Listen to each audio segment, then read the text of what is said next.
Hello everyone, and welcome to Poly 201, otherwise known as American National Government. If you have found your way to this video, you're on the right track.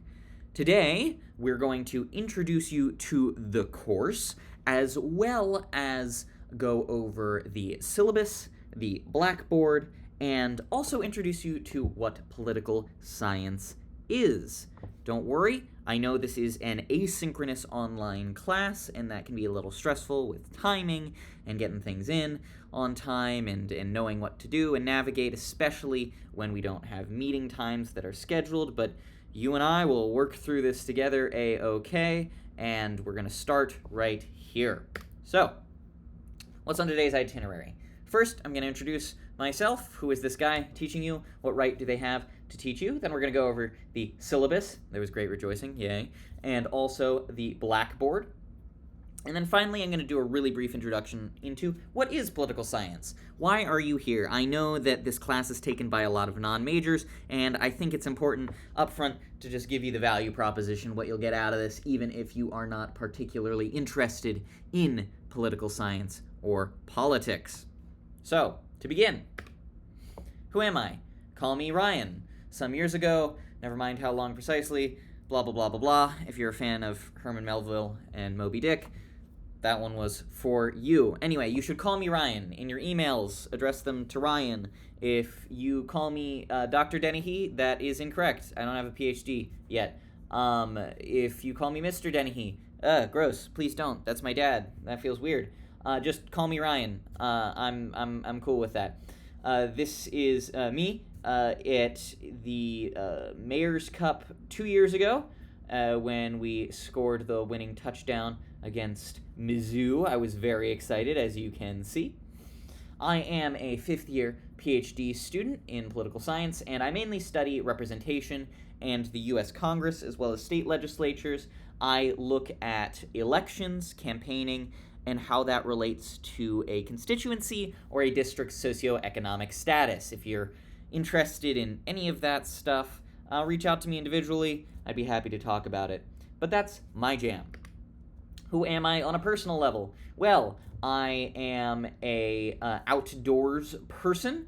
This last year, I took a semester hiatus, and I thru-hiked the 2,200-mile Appalachian Trail with my fiancée, Lara. We are depicted here, very happy to be done with that at the top of Mount Katahdin, both wearing very colorful shorts and garments. It was a lovely day, and I just finished that in June.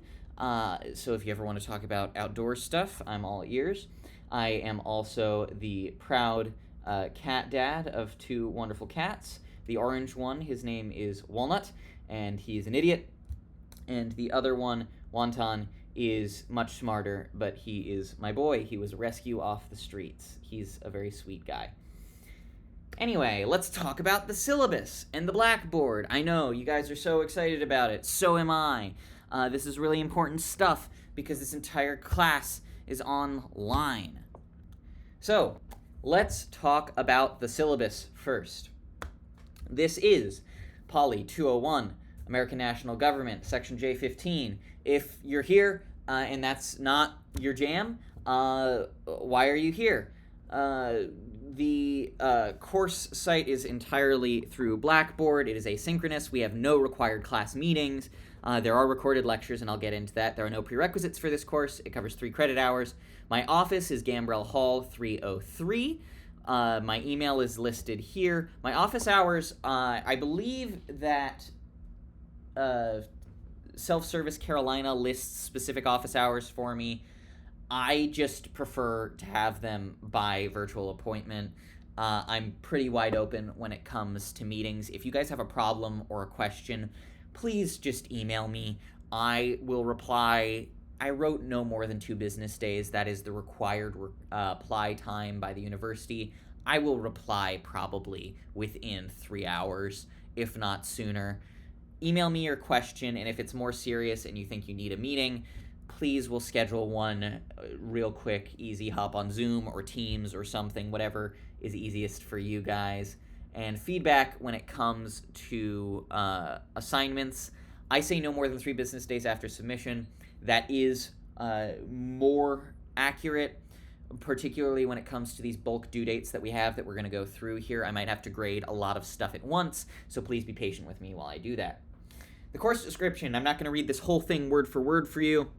I have the academic bulletin description, but this course that we have here offers an in-depth introduction to the American national government scene and how it works. We talk about politics, the organization of politics. We talk about the execution of power in America, and we pay particular attention in this course to the Constitution. The course is split into 2 parts. We have the first part, institutions, in which we're really going to dive into the mechanics of how government works on paper and in practice to a degree. And then the second part is behavior, how people react to that, or how political operatives within those institutions actually operate.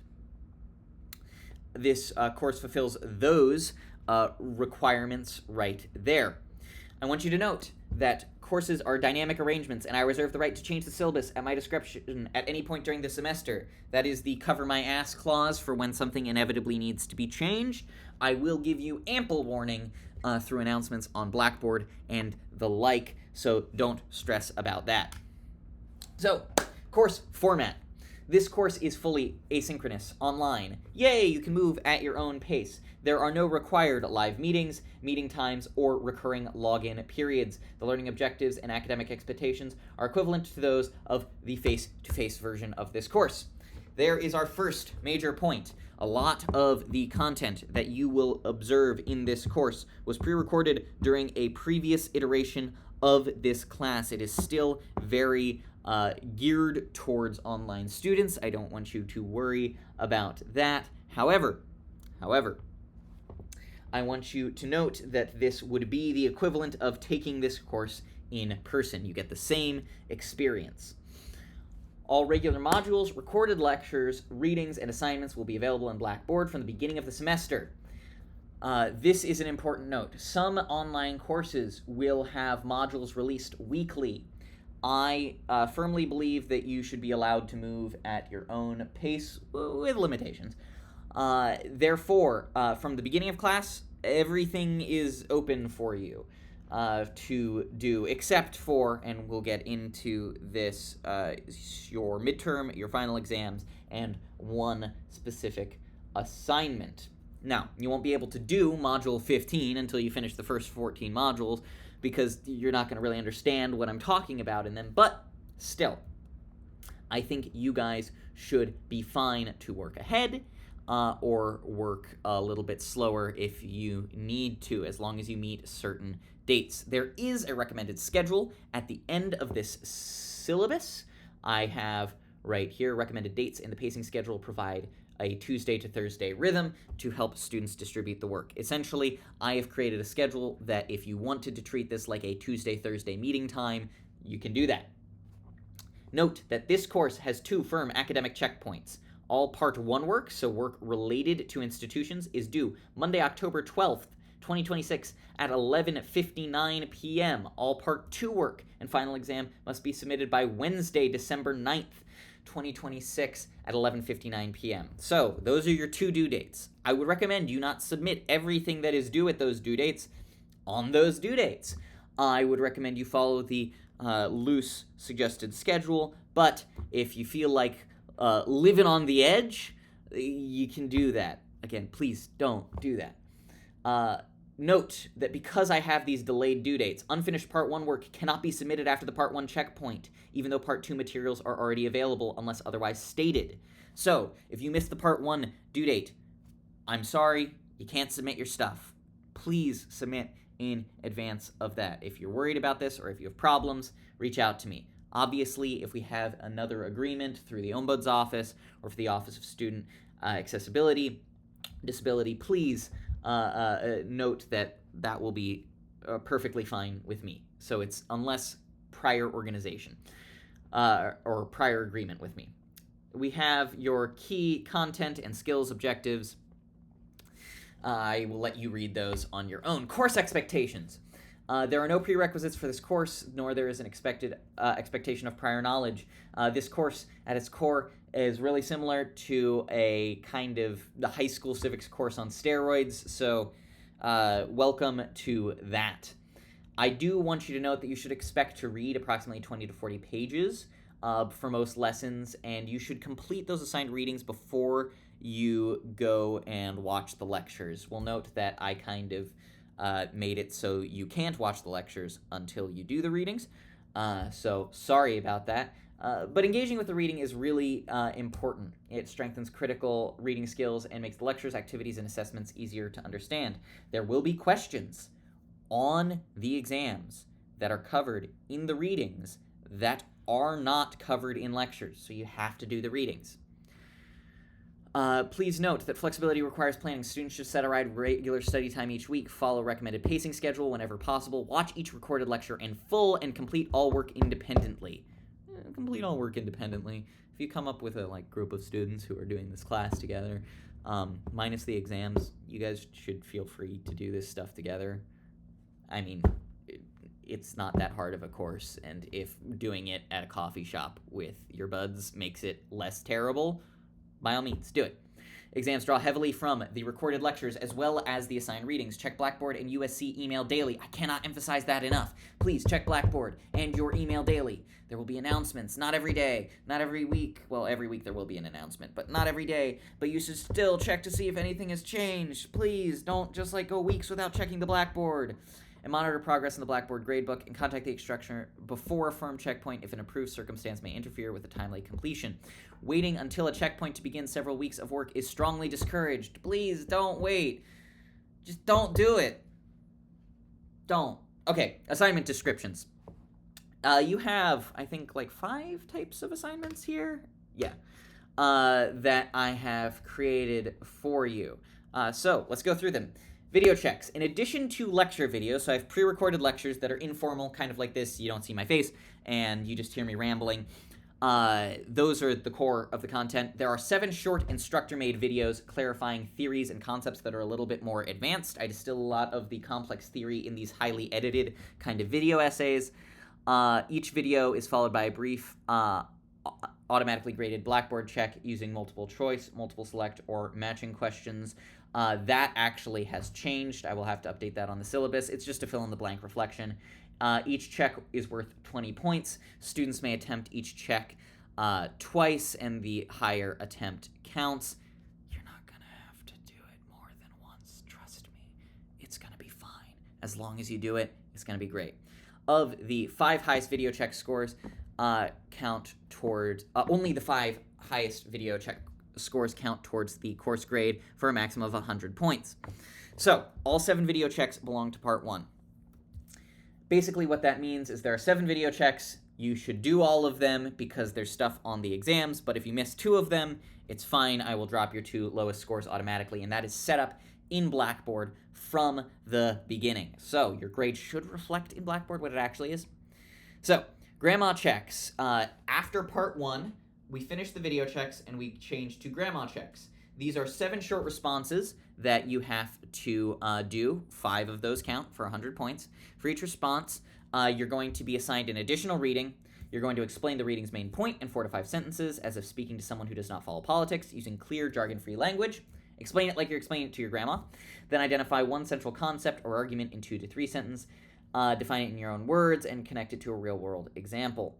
Each response should total in your own words and or be approximately 150 to 200 words and is submitted through Blackboard. I have some extra grading stuff there. It's not super important. If you do it and you give good faith effort and don't use AI, you're going to do just fine. Don't worry about that. Next, you have your current event breakdowns. Twice this term, you're going to have to submit a 2 to 3 page paper, double-spaced, 12-point font, comparing how different news outlets cover a single story. I have a video explaining this assignment in more detail because this is an important assignment for you to do, or I guess 2 assignments in the Blackboard. So don't worry, I'm going to go over it quickly here, but you guys should watch that video to explain it more. You're going to go to the Ad Fonts Media Bias chart, select 5 sources there, and then compare and contrast how they cover the same news story. The point of this is not to inject your own opinions. It is to examine how different news outlets on the political spectrum cover the same story. There are going to be 2 of these. This is the one assignment that I said will not be open to you from the beginning, simply because you have to submit your first current event breakdown before the second one even opens for you to submit. The goal of this is to kind of space out how you do those. Exams. There are 2 Blackboard exams. They are non-cumulative, and they're worth 200 points each. So you have a midterm that covers the first half of the class, and you have a final that covers the second half of the class. I know, crazy concept. They are, so the first one covers Part 1 institutions, the final covers Part 2 behavior. Each one permits 1 attempt and 75 minutes after the attempt begins. The availability window does not extend the 75-minute attempt timer. So if you find that you're coming up on our midterm due date, right, and it's due at 11:59 p.m., and you start that at 11 p.m., you're only going to have 59 minutes to take that. So keep that in mind. The questions, it says may be randomized. They will be randomized. So you're going to have, I believe, 30 multiple choice questions. I have all of this listed in the Blackboard for each of them, and those come from a test question bank of up to 100 questions I've come up to, I think. Maybe the midterm is only 65. Point is, they're going to be randomized. Your answers are going to be randomized in a certain order. The questions will be randomized in order, and which questions you get. So you cannot do this with someone else. It will be a disaster if you do. And the important thing is, this does require you to use Lockdown browser. This is my first time doing this, and I'm sorry, I know it's odious. You're going to use the Respondus integrated Lockdown browser in Blackboard for these. It's really not that cumbersome. I have a video linked in there how to use it, and if you have any problems, please reach out to me. The basic point of this is on the device that you're taking the exam on, a laptop, or if you have like a tablet with a keyboard or something, you can't access other applications or other windows. My exams are OpenNote because who cares? So just keep that in mind. I want you to be able to use your notes, have them on your phone, or have them written out by hand or printed or something with you.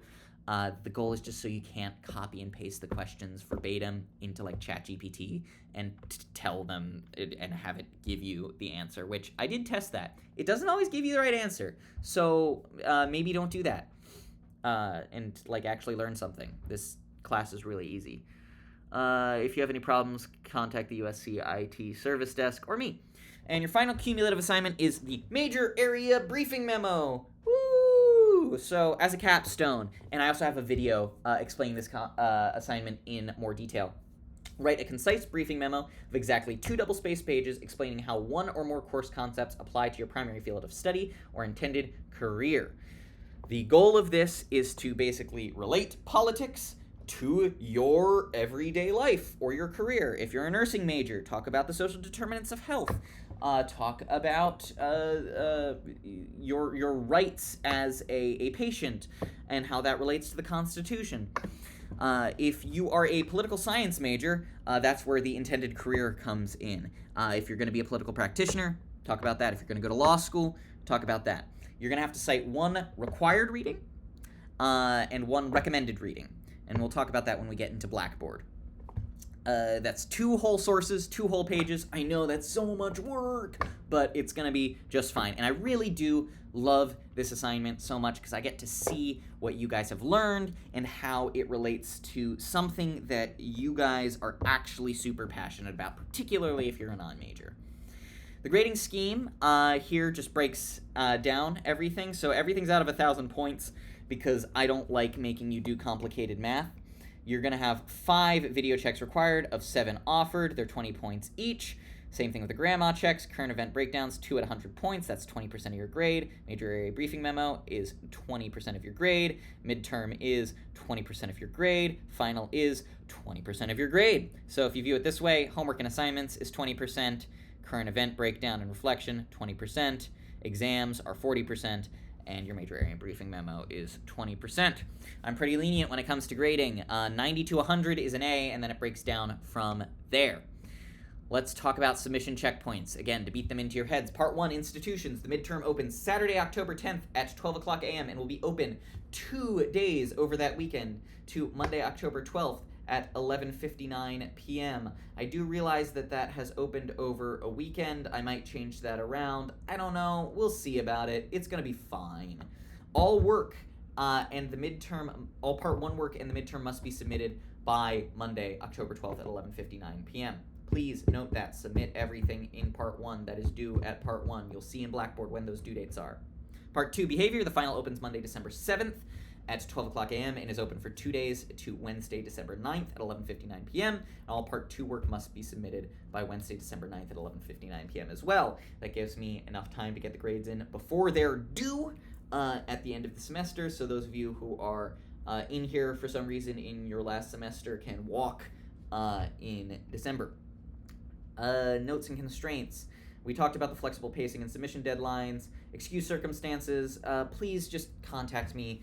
I'm not an asshole. Just like if you have a problem or we need to change a due date around or something for you or need more time doing something, chances are I'll be accommodating of it. Just like make sure you do. If you do it the night before, I'm not gonna accommodate it. But if you do it a week or two ahead of time, great. Grade appeals. Students may appeal a grade on any written assignment. That's mainly for your 2 current event breakdowns. However, I have qualifiers for this. I'm not a fan of frivolous grade appeals, so this is what you have to do. If you don't agree with how I graded something of yours that is a written assignment, within 48 hours of me sending your grade to you, you must email me with a concise, well-argued paragraph explaining which part of the evaluation should change and why. A complete reevaluation done by me could raise your grade. However, if I find that your argument is unconvincing, I also reserve the right to take off additional points. Textbooks and course materials. Extra credit. I don't offer extra credit for this course. This course is really easy. You should be fine. Everybody here, calm down. You're going to be great. Online resources. Everything is through Blackboard. If you have problems with getting online, I have resources for you. Please contact me. These are the founding documents that we're going to read. We're going to read the U.S. Constitution, the Declaration of Independence, the Proclamation, Emancipation Proclamation, letter from Birmingham Jail. We're going to read several Federalist Papers. You'll see right here. Textbooks and readings, other. So there is no required textbook. You don't have to spend your money on that. Woo!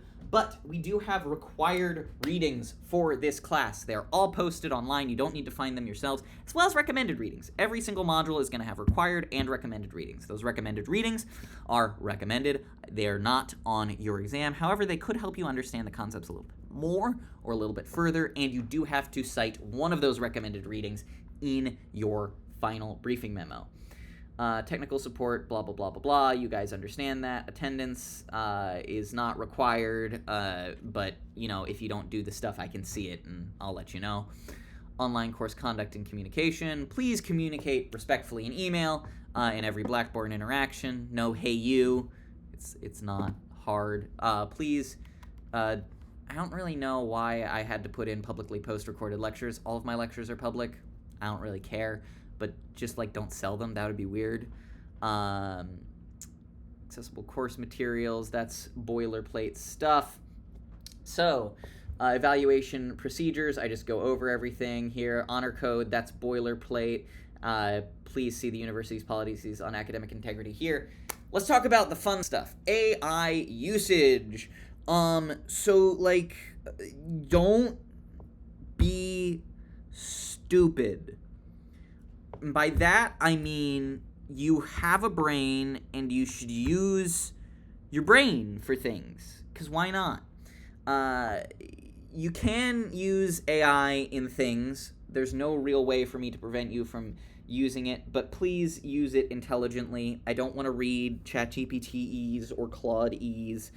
What I want you to do is use it, either use tools like ResearchRabbit or Notebook LM to help with the research aspect of things, and then word vomit your ideas out in a paper edit to the best of your ability, and say you don't have a friend, poor you, or access to the Writing Center, which all of you should, you can use it as a peer reviewer to get rid of passive voice or all sorts of other grammatical foibles.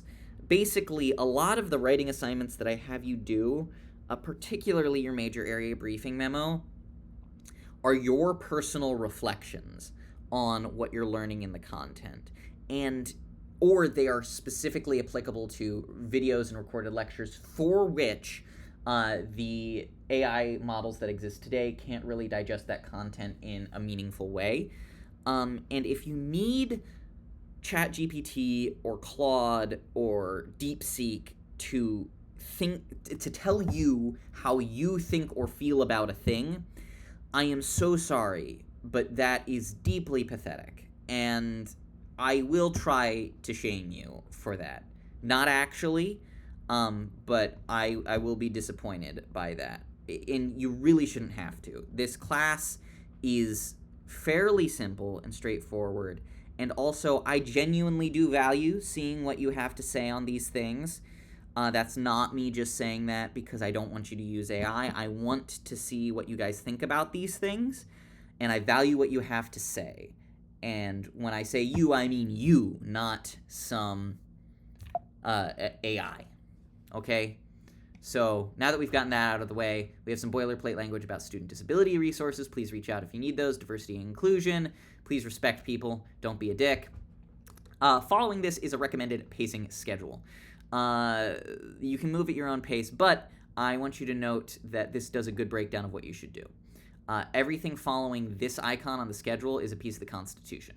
So, we'll go through this in the Blackboard, but the general breakdown is Lesson 1, what is political science? That's what we're doing right now. Woo! And this will have suggested completion, what you should do. We're going to talk about your acknowledgement of taking the course and how you guys should do that, but that's not super important. Lesson 2, what you should do by that date, that recommended date, and then the readings that are required. These are all required readings. I don't have recommended readings listed on this schedule. And so on and so forth all the way down. We do have listed here the checkpoints, right? The midterm checkpoint is here. It goes after another week of lessons just because I want to give you time to study for the final or the midterm exam. I have that listed there. And then the final checkpoint is listed here. This is pretty straightforward. Let's look at the Blackboard. Okay, so when you open Blackboard, this is what it should look like, except for at the top here, you will see my video that I'm recording right now that says, what is political science? Start here. Basecamp is where you'll find all course information. If you're lost, you can go here. Readings that span multiple weeks of the semester, the Constitution, the Federalist Papers, etc. They're all found here, as well as your midterm and final exams, your submission portal for your current event breakdowns and major area briefing memo. This is also where I post some resources that help you navigate being a student. So, in here, we're going to start here. The course participation quiz. You should all do this because this is an online course. I need something for, I think it's like Title VII or something like that. Basically, if you are receiving financial aid, we need evidence that you're taking the course. You should do this. I'm going to walk you through the attempt. Course participation quiz. It's Title IV. Participation under Title IV regulations is defined, blah, blah, blah, blah, blah. Participation, blah, blah, blah, blah, blah. Are you taking this course? Yes? Also yes. I am taking this course. It's as easy as that. And there you go. That's done. Everybody should do that pretty immediately. Just do it after you watch this video. Your grade doesn't matter. It doesn't show up on your grade book, but I'll grade it if it makes you happy. All right. You'll find the syllabus here. Look how pretty that is. You will find your rubrics for your current event breakdown and your major area briefing memo here. Those go into detail about the assignments. Here is your submission portal for those. If you open them, you will note, if you click View Instructions, that I have a video breaking down that assignment for the current event breakdown, as well as I have reposted the rubric here. And the same thing for your major area briefing memo. I have the instructions here, the rubric here, and what's more on those, if you open them, I also have put the rubric in Blackboard itself, so you guys know how you're being graded. Your midterm and final exams, I have a link to the Lockdown Browser overview. I would advise you view this before you sit down to take the exam. Give yourself some time to think about it. Note that you don't need a webcam for this version of the Lockdown Browser. I could have required that, but frankly, I think that's a massive invasion of privacy. So we're not going to do that. I don't want you having your facial data stolen by someone. I don't care. Your midterm is found here. That's, or the midterm study guide is available on the 5th of October. I do have a study guide for the midterm and the final. Those don't have everything you need to know, but it does have most of the core concepts you need. Your midterm exam is here. You will see when it opens, this content is locked to you. Your semester readings, you find the Constitution and the Federalist Papers right here. You could have also just Googled those yourself, but I want to provide everything for you guys. And student resources. I think that this is some really helpful stuff. I have a thing on how to take notes in class from UNC Chapel Hill that I think is super helpful if you guys are freshmen and need help with that. Note-taking technologies and recording apps, that's less applicable to an online course, but it could help you elsewhere. How to cite things for every written assignment in the class. What I mean by that is your 2 current event breakdowns and your major area briefing memo. You have to have a bibliography and you have to have in-text citations. I have notes here on how to do that. I explain this in depth in the direction videos for those assignments, but this link takes you to Purdue Online Writing Lab, which has a lot of really helpful sample papers and guides on how to do that. So please take advantage of that. Here is a link to Borrow Technology at the university and for the Student Success Center. They offer a lot of good stuff for you guys. So that is Basecamp. If you're ever lost, come back to Basecamp. You can find stuff.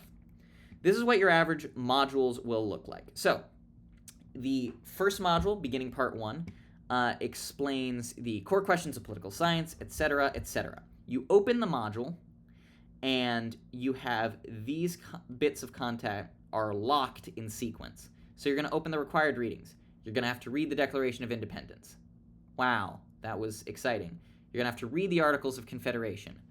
Wow, that was less exciting. The Articles of Confederation suck. We can explain why they suck in this lecture. After you're done reading the Articles of Confederation, you will then click on this lecture recording. It will take you to YouTube. You can watch it with the captions on. You can watch it at 2 times speed if you feel like. Whatever floats your boat. And that also opens up the lecture slides, which are just the slides for this lecture, so you can follow along if you want. And then after you go through those lecture slides, you can then open up the supplemental videos. So remember, the video checks, that's what this is. The video link will take you to the YouTube video. Those are the questions about it. That's open now. And the same thing with video 2. You have to go through all of these things in sequence in order to finish it. And remember, you can follow the recommended schedule on the syllabus in order to do that. Helpful thing here, 4 of 6 completed. It shows you how far in each module you are. I suppose all of these modules are open to you from the beginning. I would highly recommend you just follow them in numeric order. Let's look at the gradebook. The gradebook, you will note, does not have everything here that you have to have done. It's because the locked content won't appear here until it's unlocked. The video 1 questions are here, but the video 2 questions aren't because I haven't finished the video 1 questions. You can see the course participation quiz is here, and I do have the Blackboard gradebook set up, so it should reflect your accurate grade at any given moment with the proper weights for each of the assignments. So your current grade up here should be your accurate actual grade. Announcements, you will find important announcements in here. Those should be sent out to you via email as well. So that is your course Blackboard. If you have any questions, please reach out. Note that I also have in these summaries here where part 1 ends, part 2 begins, and part 2 ends. All of these images here that you see on the modules, they directly relate to, on the recommended schedule, the images that I have here. So it should be relatively easy to follow along. So, what is political science? Political science is the systematic study of power and government. There are two really important words in here. One is the systematic study, right? Systematic. We follow quantitative or qualitative methods to explore phenomena in politics. And we do that to study power. That's the other important word, power. Where the power rests in government, whether that's with people, with executive branch organizations, the bureaucracy, the courts, etc., where the power rests, the study of power. If you remember nothing else from this brief little introduction to political science, study of power. We support this study through empirical data and theory building. This is what differentiates us from some more broad journalism, punditry, and the like. We'll go into that in detail in the next slide. But we use empirical data, whether that's interviews, that could be qualitative data, or in the case of my research, which this figure here shows some of my research, U.S. Census data, and that along with theory, which are constructed notions about how politics works, informed by the data as well as experience and the literature, that then informs our systematic study. We carry out this study to explain both institutions and behavior. What is an institution? An institution is potentially a organization. Think about the presidency. The presidency is an institution. The U.S. Congress is an institution. The Supreme Court is an institution. The EPA is an institution. The Department of Defense or War. Those are institutions. They are abstract organizations that don't necessarily have a singular myopic view of politics or goal because they operate kind of above people, but are operated by people. And then behavior. Behavior is the people aspect of it. How do presidents act? How do members of Congress act? How do voters act within these institutions, these systems? Institutions can also be broader. They can be things like the Constitution. The Constitution is an institution. It's an abstracted structure through which people behave in politics. And generally, we seek general testable insights. Like any hard science, we're not trying to prove anything. We're trying to produce results that can be tested, verified, and retested by other members of our field. Let's put this in simple terms. Let's differentiate poli-sci from other areas that are related. So politics, which is what a lot of poli-sci majors will go into, whether that is being a senatorial aide or a campaign staffer or a politician yourself. Politics is the act of doing things in politics and winning. Your goal is winning. Politics is doing and winning. Being victorious through the passage of some piece of legislation or being victorious through the winning of an election. Politics is doing and winning. That differentiates from journalism because journalism just tells the story of the day, or good journalism does. While journalism is closer to political science than politics might be, it is not the same thing for multiple reasons. First, the turnaround time is much faster.